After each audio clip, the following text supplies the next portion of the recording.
KD group study में आपका बहुत बहुत स्वागत है। इससे पहले कि हम लोग आगे बढ़ें, आप अपने प्यारे से चैनल केडी ग्रुप स्टडी को सब्सक्राइब कर दीजिए, जिससे इस तरह की वीडियोस आपको मिलती रहे।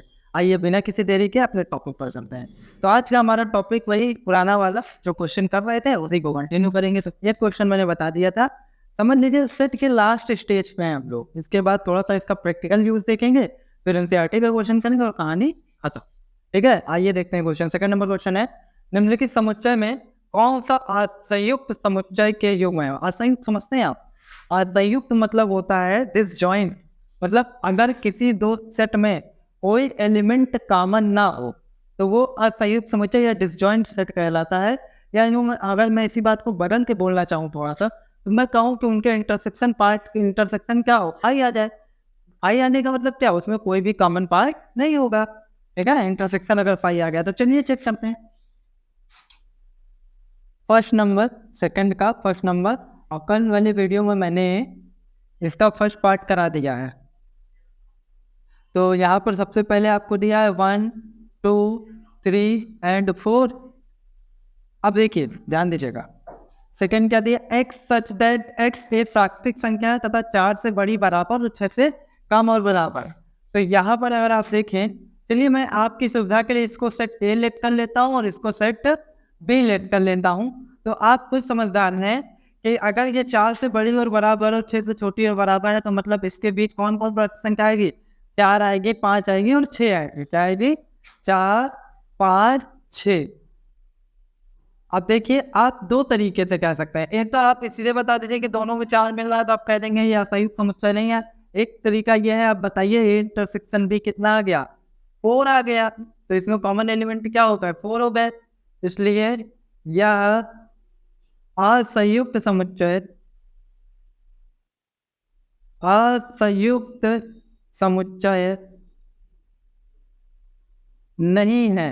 समझ में आ रहा है? अगर इसमें कुछ कॉमन नहीं होता, कॉमन होता है तो हम इसको असंयुक्त नहीं कहेंगे। अगर कुछ कॉमन नहीं होता, इंटरसेक्शन पाई आ जाता है, तो वो असंयुक्त होगा। सेकेंड वाला पार्ट देखते हैं। सेकेंड पार्ट क्या कह रहा है?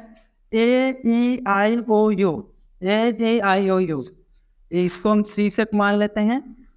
ए ई आई ओ यू, और एक सेट हम डी ले लेते हैं ताकि रिप्रेजेंट करने में हमको आसानी हो। सी डी ई और एफ, सी डी ई और एफ।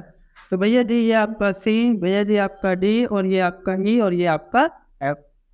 अब आप खुद ही देखकर बताइए सी इंटरसेक्शन डी क्या होगा? मैं नहीं बोलूँगा, आप बताइए।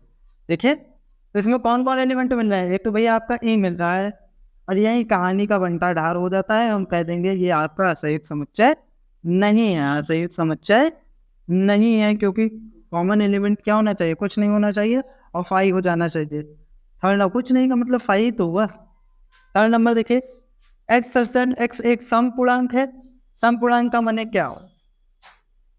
चलिए ई ले लेते हैं। सम पूर्णांक मतलब 2 4 6 8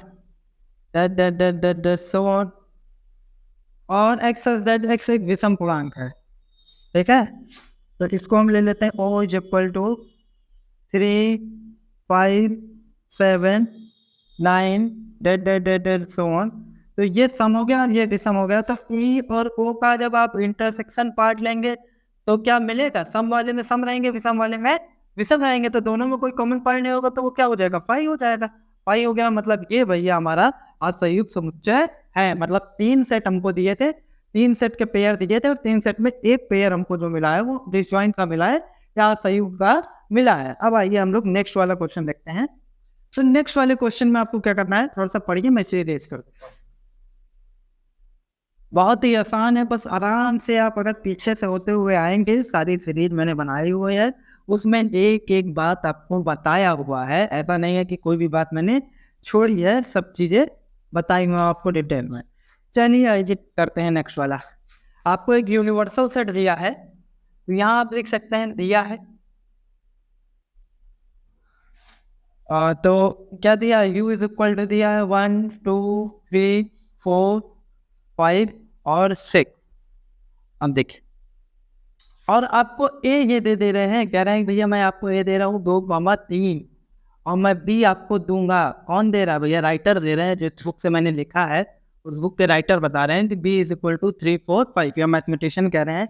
तो आप कैसे आपसे क्या जानना चाह रहे हैं कि ए डैश निकालिए। अब ए डैश निकालना है आपको, फिर बी डैश कैलकुलेट करना है, फिर ये कह रहे हैं कि ए डैश इंटरसेक्शन बी डैश फिर निकालिए, फिर ए यूनियन बी का होल डैश निकालिए। इसका मैं आपको दूसरा मेथड भी बताऊंगा, तो ध्यान दीजिएगा, बहुत मजेदार मेथड। तो अगर ए डैश का मतलब क्या हुआ, यू माइनस यूनिवर्सल सेट में से आप ए को हटा दीजिए। तो यूनिवर्सल सेट में सब ए हटा देंगे तो 2 और 3 हट जाएगा, बचे क्या 1 4 5 6, 1 4 5 6, कोई दिक्कत नहीं, मिल गया ए डैश। बी डैश का मतलब क्या, यूनिवर्सल सेट में से आप डी को हटा दीजिए। यूनिवर्सल सेट ये आपका 3 4 5, 3 4 5 हटा 1 2 6 बचा। क्या बचा मेरे भैया? 1 2 6। अच्छा एक बात मुझे आपको और बतानी है, जैसे मैं यहाँ पर हिंदी मीडियम पढ़ाता हूँ, कोई दिक्कत नहीं, टोटल हिंदी मीडियम पढ़ाता हूँ, थोड़ा थोड़ा कुछ चीज़ें जो होता है इंग्लिश में यूज करता हूँ। लेकिन अगर आपको ये है कि यही चीज़ मैं टोटल इंग्लिश में पढ़ाऊँ, तो मेरा एक दूसरा चैनल है केडी ग्रुप स्टडी 2.0, आप यूट्यूब पर सर्च करिए और वो तुरंत आएगा, उसे सब्सक्राइब कर लीजिए अगर आपको यही चीज़ इंग्लिश में पढ़ना हो तो। ठीक है, ये टॉपिक पर आता है। अब ए इंटरसेक्शन बी डैश का मतलब क्या हुआ, जो भैया आपने ए डैश निकाला है और बी डैश जो आपने निकाला है, उसमें जो कॉमन पार्ट हुआ आप ले लीजिए। तो दोनों में क्या मिल रहा है, 1 4 5 6, 1 2 6, तो मिल रहा है 1 6 1 6। तो 1 और 6 हमने ले लिया, कोई दिक्कत नहीं दीजिए, कोई दिक्कत नहीं। अब देखिए ए यूनियन बी डैश निकालने का आपको 2 मेथड बताता हूँ। देखिए मेथड नंबर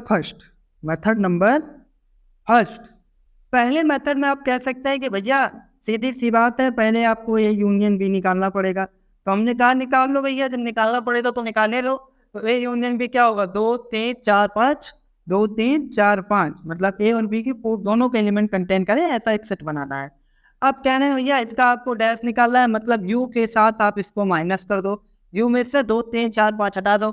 जब यू में से हम 2 3 4 5 हटा देंगे तो ए और 1 और 6 बचेगा, 1 और 6 बचेगा। ठीक, अब देखिए इसका मेथड आपको मैं सेकंड बताता हूँ, इसको नोट कर लीजिए, वीडियो को पोस्ट करके इसे नोट कर लीजिएगा, मैं इसे रफ कर रहा हूँ बस आपको समझाने के लिए। याद रखिएगा ए यूनियन बी का होल डैश क्या है, 1 और 6 आया है, तो इसे मैं अब रफ कर रहा हूँ।